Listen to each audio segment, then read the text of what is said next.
Hello everyone, and thank you for joining us. In a welcome departure from 2022, first quarter returns across the board were positive for the capital markets, despite meaningful volatility. We saw a continued outperformance by international stocks versus the US, and positive returns for fixed income, as investors anticipate that the Federal Reserve is nearing the end of its rate hiking cycle. One component of that volatility was the stress that surfaced in the banking industry.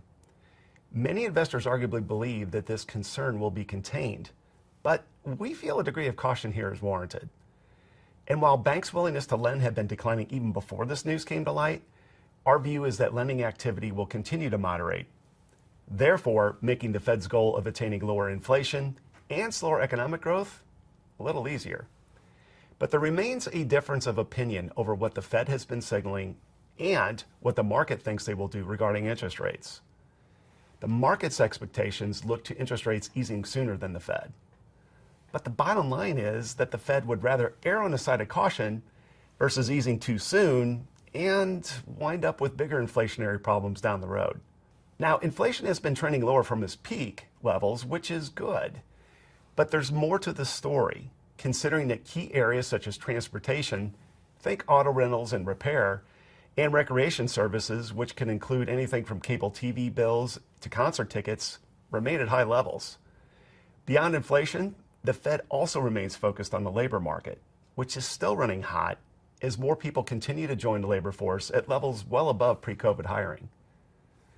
However, one indicator that the labor issue may be cooling is that wage growth is trending lower.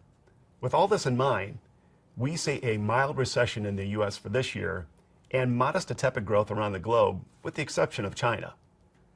Looking out to next year, we see economic growth and inflation coming more back to trend, which leads us to the notion that investors should still seek quality among the vast array of equities. During this past quarter, only 10 names delivered 90% of the S&P's total returns.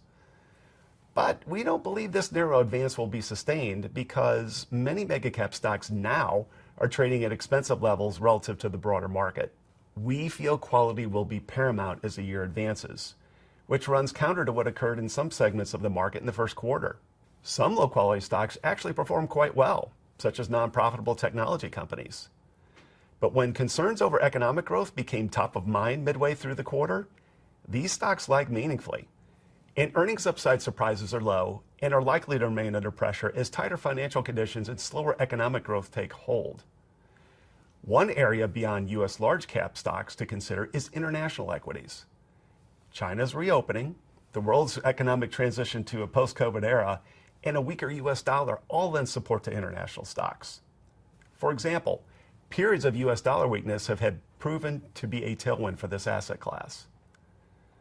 But return opportunities are not exclusive to equities, considering the higher yield environment that has enhanced the return potential for fixed income investors. One area that continues to look appealing is U.S. high yield, where the current yield to worst, a very good indicator of forward 5-year returns, is roughly 8.5%. And high yield fundamentals are generally on firm ground. For example, interest coverage is at an elevated level, which provides a meaningful degree of comfort that such companies can meet their interest payments on outstanding debt. Right now, that nearly 8.5% yield to worst is in the upper band of its historical range for U.S. high yield. Other areas that have a favorable risk-reward potential in our view are U.S. and global investment-grade credit, and we're also seeing appealing opportunities in select European and emerging market bonds. To say the least, there were many cross-currents and more items that met the eye if one were to casually observe the positive returns tallied in the first quarter. And considering the multitude of unknowns investors are facing, a sound strategy over time has been to take advantage of select, well-researched opportunities that may lead to favorable outcomes, especially those opportunities that transcend near-term bouts of market volatility. All the best, and we will see you next quarter.